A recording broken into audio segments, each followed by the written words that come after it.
Ok, bây giờ là to nhớ cho EP đi on này. EP đi này bé short cho nó còn mấy cái món nữa nhá. Này mấy cái món nó chỉ biết sản kia tiền này mua có kit con nhá sau nó. Nhà Lumika là sau thì underline này. Underline. Giờ này giờ biết tất cả kit con gì mua tên chỉ có liệt đi nó. Chỉ có sản kia này thì nếu mua lúc bọc nó chỉ nếu giờ và lúc bọc nhớ đọc nó này, nhớ đọc thôn ba và nhớ được mình home nó chỉ mà nếu nhớ đọc cô mẹ font น่ะนะกลุ่ม font น่ะนะcho nóอยู่ตรงกลางอยู่จอ underline นะจีgiờ tôi có lượng bước mà cóสังเกต thì nếu mà tại luôn là chị underline gì nhớ còn nó này như là từ u đó là underline nó chị từ key lát gì và control u này là cái tích nó to có một tích nó to này control u bước này này mua underline mua kit con cho nên có สังเกต แต่ในเป็นตัวเข้มตัวเข้มcòn nó mà font อยู่เชื่อกับเราเลยประมาณกับเราเลยฮะอย่างตัวเข้มอย่างตัวตัวเข้มอย่างใน bold นะอย่างตัวเอียงนี่ตัวเอียงจี italic นะ italic cho nên của trâuว่าตัวเข้มจะเป็นตัว bold โอเคcho nó ต่อไปก็เนาะเขาสังเกตจะเนาะเขาสังเกตแต่ของเฮียนที่เรื่องนะเทียบเขากระทรวงมานี่เนาะนี่ยอดชิ้นยาจะในรุ่นโฮเทลจ้าเขาข้าพเจ้าเนาะนอนจีนี่หอย้อเกินเก่าตัวเนาะละนั่นยอดทำให้มุมตั้งเลยน่าเจี๊ยนะยอดทำให้มุมตั้งเลยน่าเจี๊ยนะมานี่รงประมาณนี้เนาะนี่น่าจีลูกขอบเจี๊ยมันสีนี่ประมาณนี้เนาะระยะcòn nóจุกเกอร์เนาะตัวอย่างประมาณนั้นนะโอเคgiờนี่ตรงนี้เนาะนะลูกขอบเจี๊ยดิเตียนะขอบเคียดอยู่ชอบตอนไหนนะจะเป็นซีรีส์เนาะโอเคเดี๋ยวจะเนาะมูชอบจะนักมูชอบของนั้นได้จะนะชอบของนักมาละเคลียร์เดี๋ยววิธีหยดจัดนะเจี๊ยหยดจัดอ่อนนะหยดแล้วเดี๋ยวหยดเนื้อว่างในจานนะโอเคจะเป็นมุมต่อของเฮียนท่านที่เรื่องนะเฮียนท่านหัวหน้าแผนกของสมุดเจข้อสังเกตอีคอนสีถอดหลังสักคนนั้นเยอะชื่อเนาะก็บรรทัดแล้วนะมาเนื้อก็หมดตั้งค่าย้อนเราขนาดของฟอนต์ยังก็เปล่าตัวเข้ม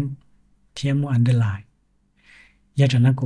จะนั้นอยู่ตัวเครื่องของเรากูกดอินเตอร์ปุ๊บนะอยากเขาสังเกตก็ใช่ย้อนตัวบรรทัดต่อหลังในจังหักษาอันนั้นจะฟอร์แมตลิโก้ที่ชื่อจะเนาะวันเจเขาเนาะในตัวจะตุนดารีเมด้วยเนี่ยที่กูสาธิตสิ่งนี้อยู่จีว่าตัวเข้ม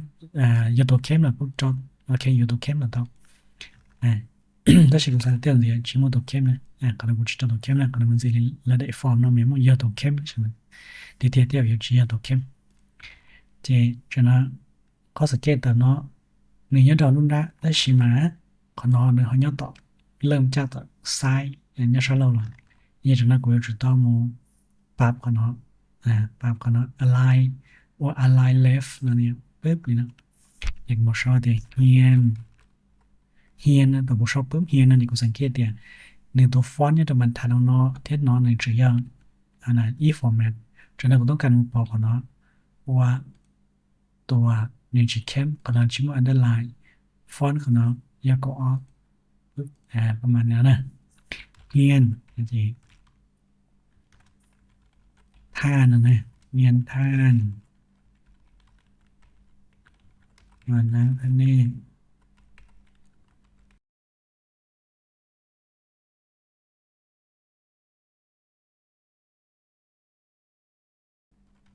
เจเรื่องเจขอเป็นสมาชิกหอสมุดขอเป็นสมาชิกหอสมุดโอเคจะนอนเวลาให้เจ้าเขาก็อย่ารูดน้องแถวนี่นะ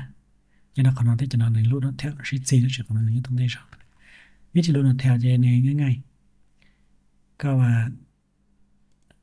มูลก็ตัวก็ลูกเมาส์เลยตัวคัสเซอร์เนี่ยมันติดเนี่ยนะห้องเด็กเขาก็ส่งศึกษาเลยเดี๋ยวก็กดแท็บนะก็ลูกคีย์บอร์ดปึ๊บ也ก็สังเกตในเตียเขากดทับไปเด่นสิถ้าผมจะกดนะผมจะกดแท็บก็สังเกตเดี๋ยวจะนอนรุ่นนอนในชอเดีย first line indent นั่นเนี่ยลูกหกก้านะคนนั้นในชอเดีย hanging indent หกก้าเกินของในชอเดีย left indent นี่จะจะนะอยากกดแท็บกูจ้าลูกมองแล้วคนนั้นปุ๊บกูกดแท็บคนนั้นกูกดแท็บปุ๊บนั่นจีแล้วเขา first line นั่นนะเขา first line indent นั่นเองอยู่เทียร์เราเนี่ยนั่นนะขอลำดับอีจุดตัดนะอีจุดตัดสองปีนะnhư cho nó có thể ok nhé còn nó cóอยู่lý nó là như chữ chả thế tự nhiên thì cũng được ok với cảตัวเลขทวนกูมันสารแล้วขออีเนาะนะจะเขามาที่ไลน์นั่นแหละกูกดแท็บอย่างปุ๊บgiờ thì các thí chủ nó có muốn tăng khả năng nhất độ ý là chỉ các thí on là cũng nhớ ý thế còn níที่sát cáiนั้นที่sát là ta sát là cáiอย่างกูกดแท็บปุ๊บcho nó cáiผมมันอย่างเดียวมันจะนอนเที่ยวยังปวดตัวเนาะเหตุผลเยอะก็มั่วตัวเนาะฉะนั้นเรื่องลำดับความสำคัญเดียวเรื่องของการกดแท็บนะอย่าก็เจ้าตัวเนาะนะจีหนึ่งอย่ามั่วลำดับความสำคัญชาติตัวเนาะนั่นแหละอย่าต้องกดแท็บจีนี้ที่เราเจอตัวเนาะยี่เลยแต่ฉันเนาะกูต้องการก่อนหนึ่งย้อนต่อของชิดซีของชิดซีประมาณนี้จ้ะกูตะการหลอกตอนนี้เตะปุ๊บก็กดรุ่นแบ็กสเปกตะการน่ะฉะนั้นกูต้องการก่อนหนึ่งมั่วอีตัวลีตัวเนาะนะย้อนแต่ขออีเนาะจีกูมาแล้วติ๊กตัวห้องเด็กกับขนาดนี้ที่ซ่าเนี่ยกูกดแท็บปุ๊บนี่อย่างเงี้ยขนาดchị giờ cuộc có tụi nó chịเขาtụi nó có thiệt áเขาtụi nó chỉ thiệt liềnแต่พอสมมุติว่าอย่างเราก็สังเกตเขาสมมุติว่าในสารนู้นได้เนาะที่นี่มันตัวมีตัวหลอกเขาสมมุตินะฉะนั้นก็สักการนี้นู้นได้ขนาดจีฉะนั้นกูตึ๊ดเจ้าตัวนั้นตัวนั้นกูเจ้าตัวเล็บแท็บนะจ๊ะนี่ก็สักการนี้ก็กูตัวส่วนนั้นสานี่ก็จ่ายส่วนนั้นสิเจตุนตายคนนี้จ่ายเลยฮะตัวแยกกูจ่ายเลยเนาะโอเคcho nó khỏi nhiên thay nói rằng ngọc ở đây cũng tích được cân ngọc thằng này cũng có thạpปึ๊บnày cho nó nó này chỉ nhớ ý có giả được nhớ ýปึ๊บnày có đánh giá ok bao lên nóเขาสังเกตที่คันสียาวก็แล้วนี่เตียอยู่โชว์ถอยอยู่โชว์เลยเนาะเนี่ยเขาน้อยยาตีนี้ย่อห่างเกินไปจะมันถัดเนาะนะระหว่างมันถัดเนาะที่มันถัดเนาะเนี่ยย่อชิ้นดูไอ้ก็สักก็ยาตีย่อนี่ก็อยู่จ้ะนะวิธีว่ากับตีย่อนี่ก็สักการจะน้อยชิ้นตีนั่นเนี่ยคุณเลือกเป็นเท่านี้เนาะเจหนึ่งถึงยอดตัวมีหนึ่งโฮมเลยพวกน่ะที่มีหนึ่งโฮมเลยพวกเจก็รอตอนนั้นขอกุ้มคำสร้างพารากราฟก่อนเนาะนะกุ้มเนาะเจรอตอนนี้รุ่นเนาะนะและชอบที่ line and paragraph spacing เลยตอน spacing เนี่ยระยะห่างเลยเจก็เราเลือกเป็น e ปึ๊บก็สังเกตนะหนึ่ง e ตีหรอยาก็แต่กูต้องการจัดการแบบเมนูในก็ดักหลอกก็ดักเลือกในเทนสีเจก็ดักหลอกอันนี้อีอ่ะไปตามมันในจิโชว์ก็เต็มจากนั้นก็เราก็จะ line spacing option นะจากนั้นก็สังเกตเนี่ยในก็ spacing นะเจตัวเดียในนอ before นะ before ตัวอย่างเดียบรรทัดที่อีนะก็ส่งสาริการนะเจในห้างจากบรรทัดแต่บิชนอยาศูนย์พิกเซลระยะ0 pt ถ้าชิ้นนี้ขอ after นะขอ after นะจะยี pt นี่จะก็สังเกตอย่างไรตัวดักนี้ขอน้อยหนึ่งยอดเรชาการสอนน้อยต้องชี้เขาการนั้นมั่วซ่องว่างก่อนน้อยยังก็สังเกตขอซ่องว่างนั้นอียองไก่ช็อตนี่ก็กูปรับตัวเลขนั้นลงจอศูนย์นึกว่าจอตัวนะจอนี่ก็กดโอเคปึ๊บนี่ก็สังเกตขนาดอียองตีช็อตขนาดนี้ยังก็สักขนาดกับตีช็อตนี่ก็กูเรียกเลยนะเจ๊ก็มุดเอาขนาดมุดเลือกอีเลยก็จะมุดขอไลน์ spacing นั่นหรือเปล่าขนาดกูเลือกหมดจอปึ๊บก็สังเกตอียตีช็อตจากนั้นกด enter ครับเติมจากนั้นก็รอใช้ต่อเนาะเนี่ยก็นั้นข้าพเจ้านะขอข้าพเจ้าเนาะมันจีหนึ่งอย่างย่อเกินกว่าตัวเนาะเทคหนึ่งการทำเกินกว่าตัวเนาะนะเสร็จแล้วจากนั้นกูต้องการกับคนนั้นเกินนะต้องการกูเกินเลยนะเที่ยงถ้ากูชอบสักการเกินตัวเนาะมันจียังก็กรณีนี้เนาะมันจีหนึ่งก็จะต้องมุชีคนเนาะนะแล้วจะเป็น justify นั้นก็ติ๊กปึ๊บคนเนาะจากนั้นกูจะชอบคนนั้นเนาะข้าพเจ้าซื้อและนามสกุลวันนี้พิกเกอร์นะข้าพเจ้าซื้อนี่จะก็จำนามสกุล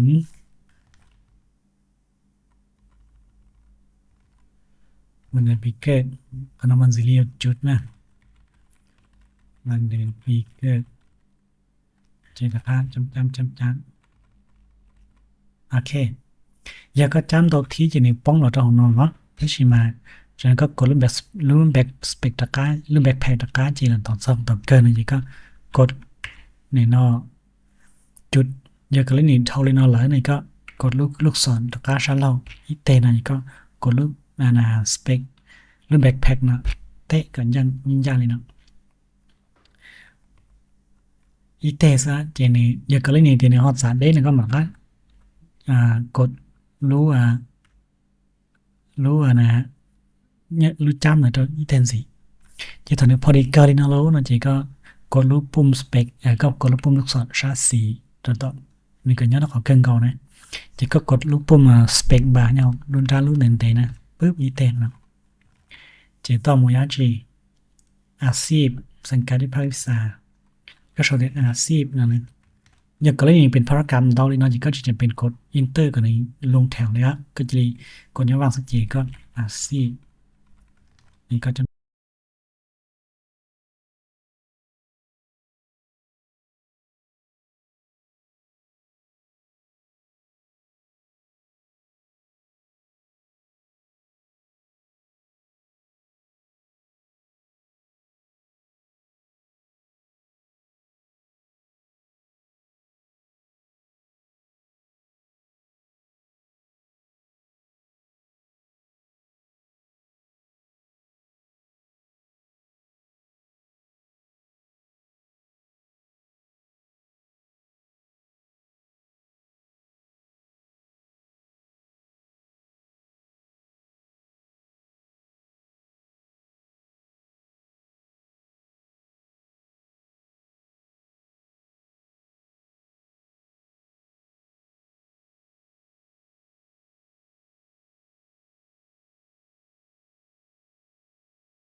จีตก็กด enter ของเราเนี่ยเจเป็นมาชอบกับเฮียนมาด้วยนะเจ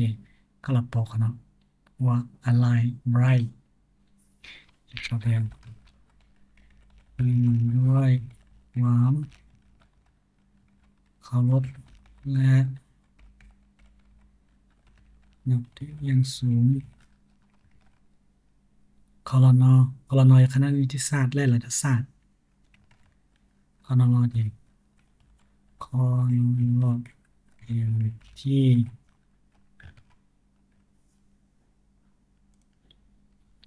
อันที่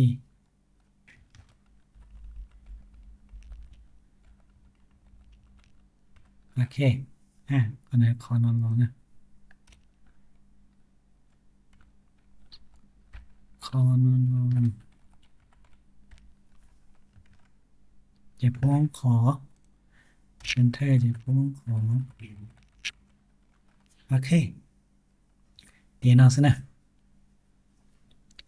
เจยี่ชอบทำมุกเข้าไปจีนี่ลีนอนซะแล้วเช็คอนอมาเนี่ยผมมาสอนจีนี่มาขัดติดเดี๋ยวยังมาโหวัดชีวัดชีนี่ก็สายชอบลีนอนนี่หลายอย่างก็ชอบมาจีโอเคว่าตัวอย่างเอานะตัวอย่างเดี๋ยวช่วยชอบต้องเดี๋ยวมีหมดเอกสารขัดติดอันนี้เอกสารขัดติดมีจริงเอ็นเทอร์เตที่นั่นเขาเริ่มตอนนั้นรอแล้วเราเริ่มชั้นเราแล้วจริงขัดติดเอกสารขัดติดมี1.2จำเอกสารขัดติดมี2จำทีนี้ลงแถวทีนี้มดคิดเดียวนะวิธีคิดด้วยนะของเราจีก็ลองแล้วก็ติ๊กตรงบรรทัดเชื่อก็อย่าคิดด้วยนะจีก็ลองจนคอว่าอันนี้เราจะแทบว่าพาราดกราฟของนะจะก็เราจะรู้เนาะแล้วชอเตียบูเลตนั่นนะที่คิดได้นะขนาดก็ติดต่อนะนี่คิดได้นะขนาดนี้นี่คิดได้นะขนาดรูป2 คูณ 2.5รูป 2คูณ 2.5 จำนวน1ใบ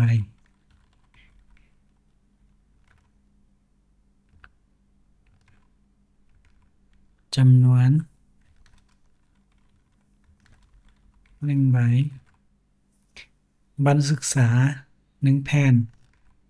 หรือ shorted art บัตรศึกษา